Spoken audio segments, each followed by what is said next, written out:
Allah alam bisawab.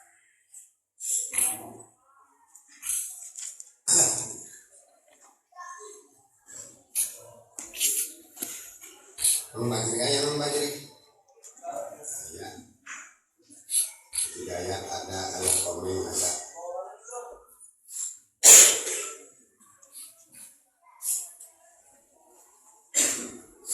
Kemarin sudah dijelaskan tentang tayamum,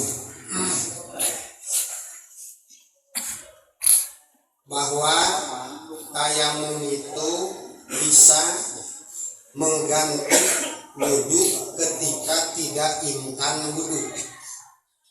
Kalau tidak memungkinkan wudhu, maka diganti dengan tayamum. Dengan segala variasinya tidak mungkin. Pokoknya segala situasi yang tidak memungkinkan kita untuk wudhu, ketika kita mau sholat, baca Quran atau tawaf, itu boleh diganti dengan tayamum. Wudhu itu basuh wajah, basuh tangan, usap kepala, basuh kaki, itu wudhu. Dengan satu tayamum yang 4 tadi tergantikan. Timbul pertanyaan, gimana kalau salah satunya saja?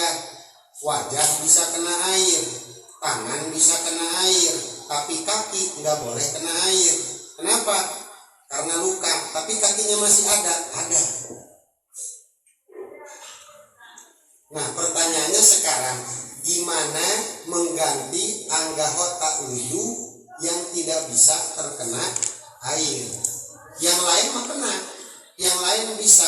Maka jawabannya di sini, wa idam tana'a istimaluhu fi udwin. Ayah, pakai peci. Air.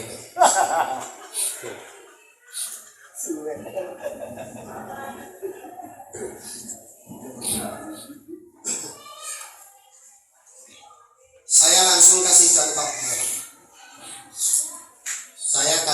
Langsung. Nih, di tangan anggap saja ini perban. Ya, ceritanya sulit pas belut. Gisi lupa. Lupa bawa golok. So jago sulit ditangkis. Kena tangannya, berdarah, langsung diperban. Perban segini tangan. Nah sekarang mau wudhu. Wajah bisa dibasuh, tangan kanan bisa, sebahagian tangan kiri pun bisa. Kepala dan kaki nggak ada masalah. Yang ada masalah di sini. Kalau semua bisa diganti dengan tayamum, sekarang bagaimana? Kalau lokal di sini doang, apakah itu nggak usah dibasuh? 2, apakah cukup diusap luarnya doang pakai air? 3, apakah kudu diganti dengan tayamum? Itu, saya ulangi, ya, ulang ya. Nih, ada perban di sini, ya. Ini jelas-jelas kulit di bawah perban tidak bakal menerima air. Haji saya ngaji Haji.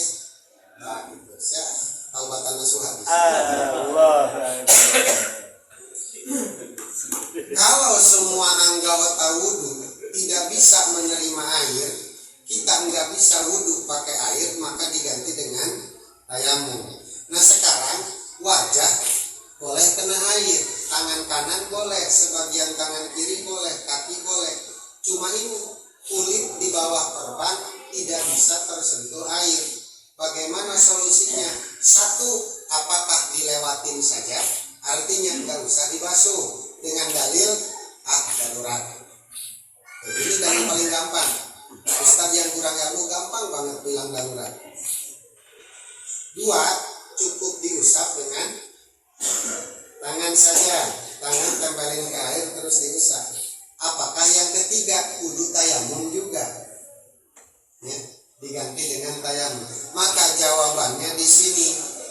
Idam tana'a istimaluhu fi udwin. Jika salah satu anggota wudhu tidak bisa terkena air, maka satu 1, wajabah tayamumun, wajib tayamum. 2, wa guslu sohihin, basuh yang sembuh. 3, wa mashu kulli satir, usap perbannya.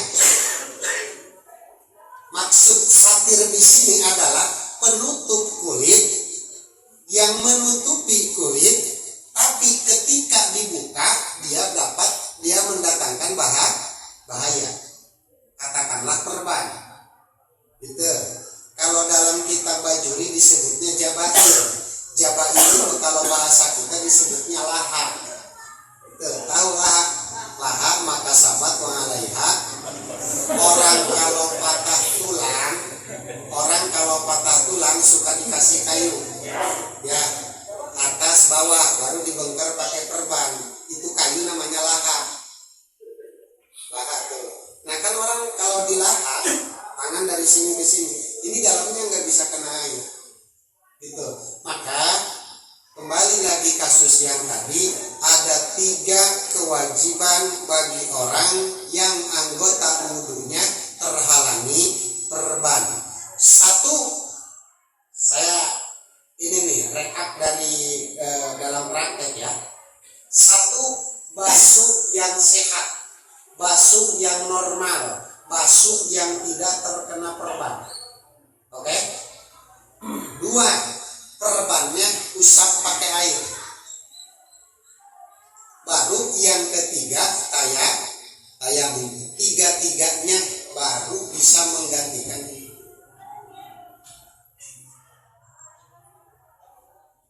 Cek si soleh sama rembong cing. Repot ya. Makanya jangan luka. Titik.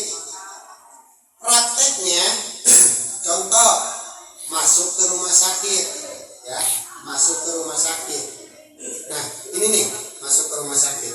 Salah satu yang tidak disebutkan dalam matan ini adalah disyaratkannya kita ketika diperban dalam kondisi punya wudhu. Maka kalau ada orang masuk rumah sakit, kemudian kata dokter kudu diimpus, diimpusnya di sini, kan itu ada kulit tangan yang tertutup. Maka bilang sama suster, suster mohon izin saya mau wudhu dulu. Kata suster, kamu masya Allah ahli ibadah ini pasien. Habis wudhu ya baru dipasang perban sama suster. Kalau itu nggak masalah walaupun batal. Kan susternya bukan mahram misalkan, nggak masalah. Dipasang perban, habis dipasang perban, baru ketika mau sholat johor tunggu azan zuhur. Begitu azan zuhur datang maka kita wudhu. Cara wudhunya kalau mau pakai semprotan bagus ya, di rumah sakit semprot wajah, niat wudhu. 2, basuh tangan kanan yang tidak diimpus. 3, basuh kulit tangan kiri yang tidak ada impusannya. Gitu. Semua tinggalkan yang ada impusannya. Nah, kemudian setelah selesai jangan dulu usap kepala. Tapi usapkan tangan ke air, semprotkan air ke telapak tangan, baru usapkan ke atas perban. Habis itu baru sebelum usap kepala tayamum. Caranya gimana? Siapkan tanah tayamum. Kalau di dinding ada debu, ya udah debu. Ya, tempelin nawaitu tayamuma lillahi ta'ala. Tempelin lagi. Tempelin lagi. Ini yang ini diusap aja. Si perbannya nggak usah diusap, cukup kulit yang tidak ada perban. Begitu cara tayamum. Ini setelah dengar penjelasan ini mayoritas nggak pernah begitu. Ya, rata-rata orang di perban diusap doang, perbannya enggak ditambal dengan tayamum. Makanya barabe diulangi lagi. Contoh, misalkan ada luka di tangan kiri, korban di sini, maka sebelum kita diperban, wudhu dulu. Setelah diperban, ketika kita mau sholat johor, tunggu aja. Kemudian kita wudhu, basuh wajah, basuh tangan yang tidak ada perban. Kemudian tangan kiri. Setelah itu usap perban pakai air. Baru kita tayamum. Jadi tayamum yang itu menggantikan kulit yang tidak terkena air.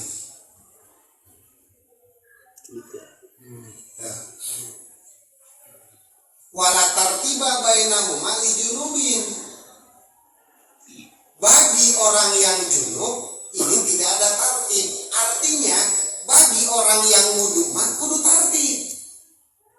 Artinya begini pemirsa, jika luka di tangan maka selesaikan tayamum sebelum usap kepala.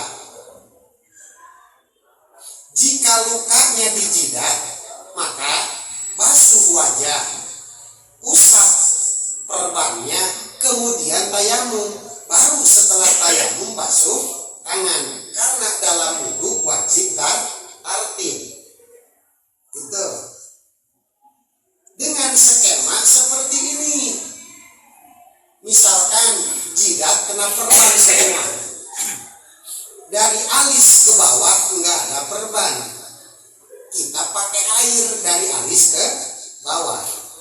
Ada satu area yang tidak terkena air, maka area yang tidak terkena air ini itulah yang diganti dengan tayamum. Maka dari sini bisa kita artikan tayamum itu tidak hanya mengganti keseluruhan anggota wudu, melainkan dapat menggantikan juga area anggota wudu yang tidak tersentuh air. Gitu. Tangan kiri full ada perban, habis luka bakar. Tangan kanan tidak ada perban. Maka pertama basuh wajah, kemudian basuh tangan kanan. Tangan kiri tinggal usap pakai air. Kenapa? Sohibunnya nggak ada.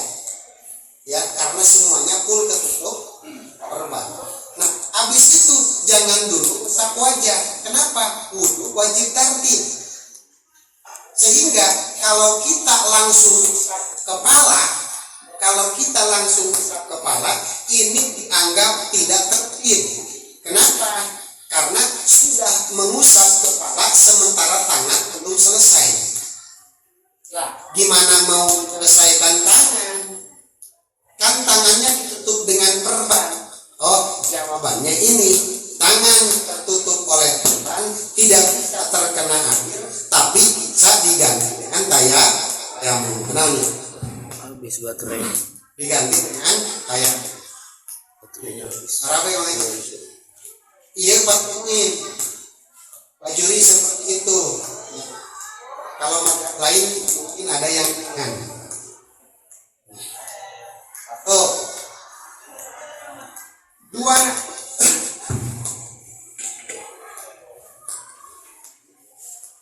Dua ini. Nah, tadi kan wajib satu kali tayamum.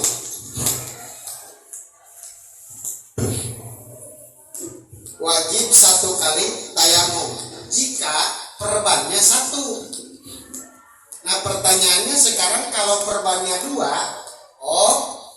maka udua ini wa idam kana istimalu fi udua ini patayamum mani, maka wajib tayamumnya dua kali.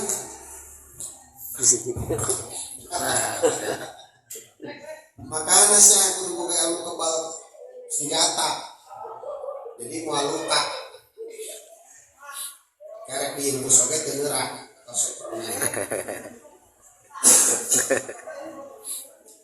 jidat ada perban. Ya, tangan kiri ada perban. Gimana tuh? Repot ini. Pertama kita wudhu dulu sebelum dipasang perban. Dua, kita wudhu basuh wajah yang tidak ada perbannya. Terus sekarang apakah basuh tangan? Tahan dulu. Gimana selesaikan wajah? Mana wajah yang ketutup perban? Bagaimana menyelesaikannya? Usap dengan air. Satu, dua, tayamum. Tangan diusap pakai tangan. Yang ini usap, yang tidak ada baru tuh basuh wajah dianggap selesai. Kenapa? Yang tidak ada perban udah dibasuh air, yang tertutup perban sudah ditambal dengan tayamum. Berarti sudah dinyatakan basuh wajah selesai. Sekarang tinggal basuh tangan. Tangan ternyata ada problem juga. Tangan kanan aman, basuh pakai air. Sekarang tangan kiri ada perban, maka basuh yang tidak ada perban, usap yang ada perbannya. Yang ketiga tayamum. Jangan dulu usap kepala. Kenapa? Karena belum saatnya usap kepala. Kenapa? Karena tangan belum dinyatakan selesai. Bagaimana cara menyelesaikannya? Maka tangan yang sehat dikenai air, yang ketutup perban diganti dengan tayamum. Jadi tayamum lagi.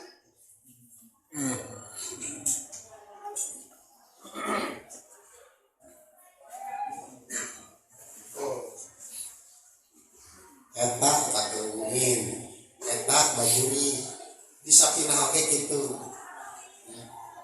Lamun bungkus kieu mending ngaji PSBB. Di PSBB nggak ada bahas seperti ini. Kalau salah satu udwin atau 3 anggota misalkan, maka 3 kali tayamum. Maka ada sing sakti jadi jelema.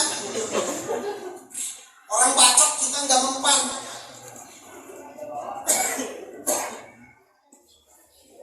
Ya, titik. Timbul pertanyaan yang kedua, gimana si Ardi habis malam Jumatan sama bininya rame di luar, kebakaran, panik, loncat dari rumahnya, kan 2 lantai. Loncat meren ilmu jetwingnya nggak dipakai, punggungnya kena paku, di punggung ada luka. Sekarang si Ardi mau mandi junub, lagi wudhu aja. Ya, mau mandi junub kan di belakang. Gimana sekarang caranya? Caranya seperti tadi, basuh yang sehat, ya usap perbannya, kemudian tayamum. Nah kalau wudhu kan enak tadi tertibannya wajah, tangan, kepala, baru kaki. Dalam mandi junub gimana? Latar tiba dalam mandi junub tidak ada tertib. Artinya boleh tayamum dulu baru mandi, atau mandi dulu baru tayamum.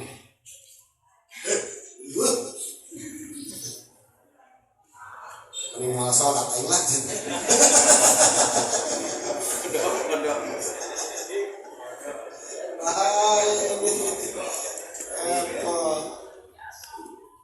Mengkali aing bulan puasa kamari labu di motor, di perban di dia.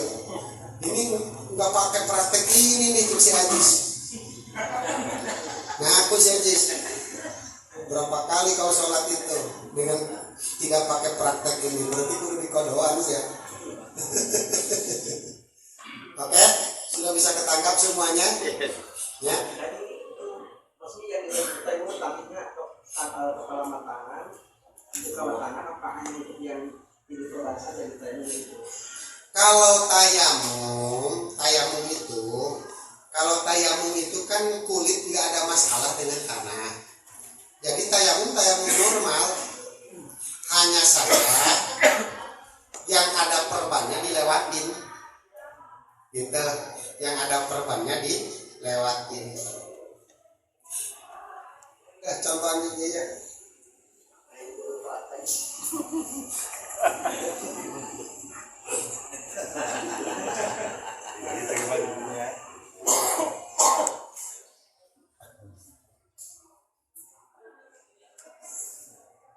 Nih, perban di sini nih.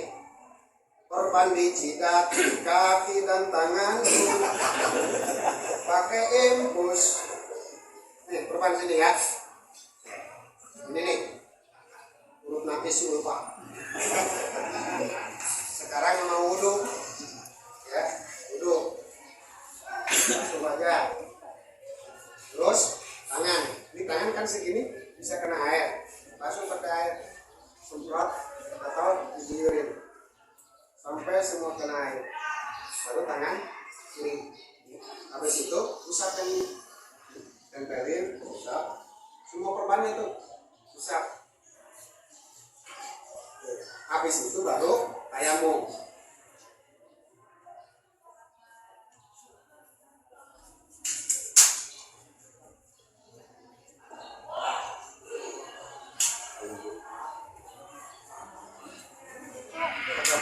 Baru usap kepala lagi, kaki. Itu baru satu.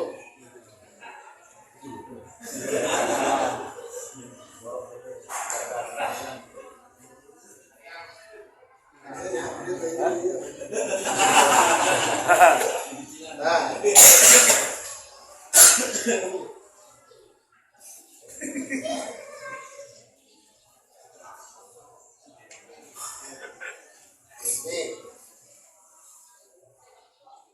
Ini kan nggak ada perban, ya.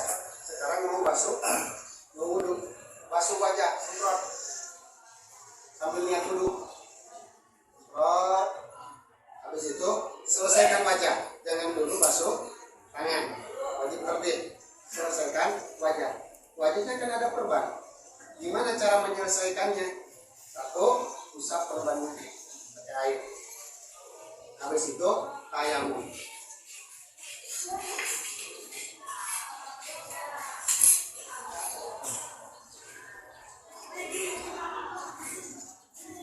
Tuh, baru ini. Sekarang mau basuh tangan kan masih ada perban. Semprot ini juga, lanjut. Baru ini. Udah gitu, sebelum usap kepala, tayamum lagi.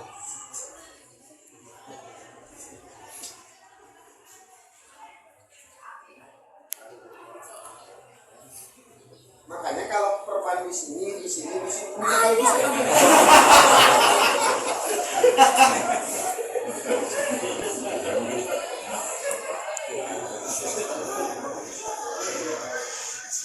ini udah saya praktekin, jangan ada yang nanya lagi.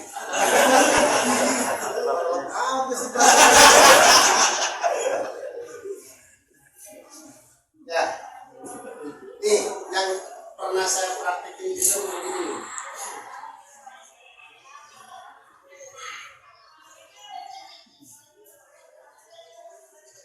Ada orang patah ininya nih, gitu, lagi habis main bola, ininya patah, perban semua. Ayo main bola, pesan adus. Pesan padu. Itu orang lagi junub main bola, emang dia mau kiper, patah tulang ininya, dibawa. Sekarang mau mandi junub, gimana? Berapa? Makanya begitu mandinya tuh. Cuma waktu itu saya saranin begini, ya. Pertama, usap perban, ya. Usap perban, habis usap perban baru tayamum. Beres, baru mandi. Yang ini bisa ini ada perban. Jadi tayamumnya itu satu paket. Dia mau ganti 1 titik, 2 titik, 3 titik, tayamum betul-betul. Walaupun untuk ganti beberapa ini. Paham ya?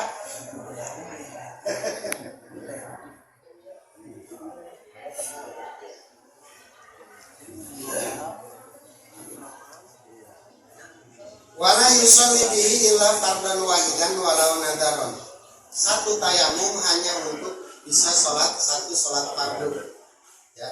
Kalau selain sholat fardu boleh, ya. Artinya satu, kita mau sholat duha, ya, Terus kita tayamum, satu tayamum untuk 8 duha boleh. Bahkan ditambah lagi sholat tobat boleh. Ditambah lagi sholat anu boleh. Kalau sholat sunat tanpa batas. 2, kalau sholat misalkan sholat jenazah. Sholat jenazah boleh dengan satu tayamum, 2, 3 jenazah boleh.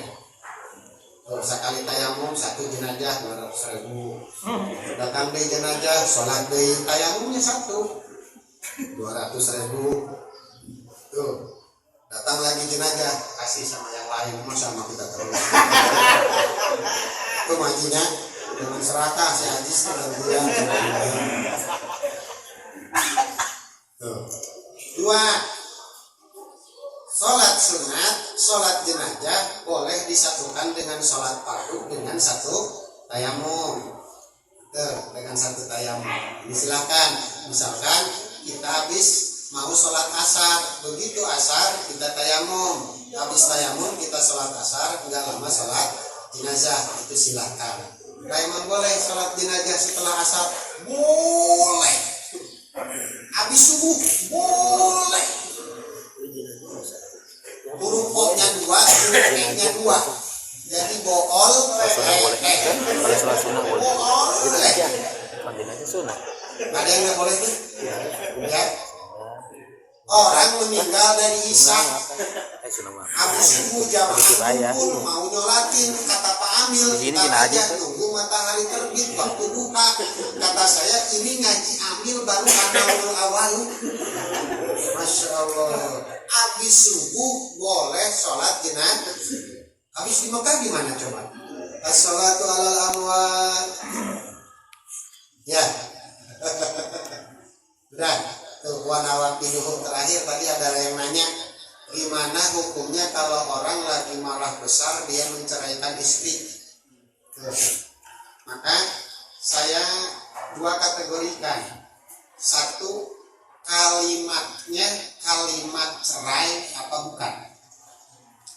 Kalau kalimatnya kalimat jelas, aku ceraikan kamu, kita berpisah, gitu.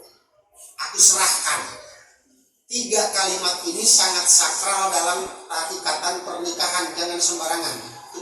Kuceraikan kau, berpisah kau denganku, kuserahkan kau. Maka kalau kalimat itu, jangankan kita lagi kondisi emosi stabil, lagi marah pun jatuh. Bahkan wayaqu tolakul hasil, lagi bercanda pun jatuh karena kalimatnya. Ya tolak lu. Laki bawa ketek, buat tolak lu. Jadi ya. Kenapa? Kalimatnya sore. 2, kalau kalimatnya kalimat kinayah. Gitu, kalimatnya kalimat kinayah. Anterin lo ke rumah lo. Nah, ini mah kan bisa makna dekat, bisa makna jauh. Ya, anterin ke emak tuh makna dekatnya mau silaturahmi. Makna jauhnya gue serahin. Gitu. Nah, kalau di situ tergantung. Kalau ngucapin begitu emang niatnya niat menceraikan, jatuh.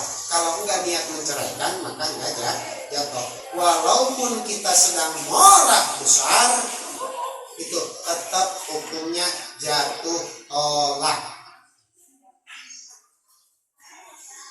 Ngadakwa bahwa saya sampai hilang akal, sampai benar-benar nggak sadar, emosi memuncak. Wah ini dawa, wah ini da'a zawala aklihi. Walaupun dia mengaku emosi yang itu sampai menghilangkan kesadarannya, tetap jatuh wae. Kenapa? Kalimatnya jelas. Diceraikan kau, diserahkan engkau, kita berpisah.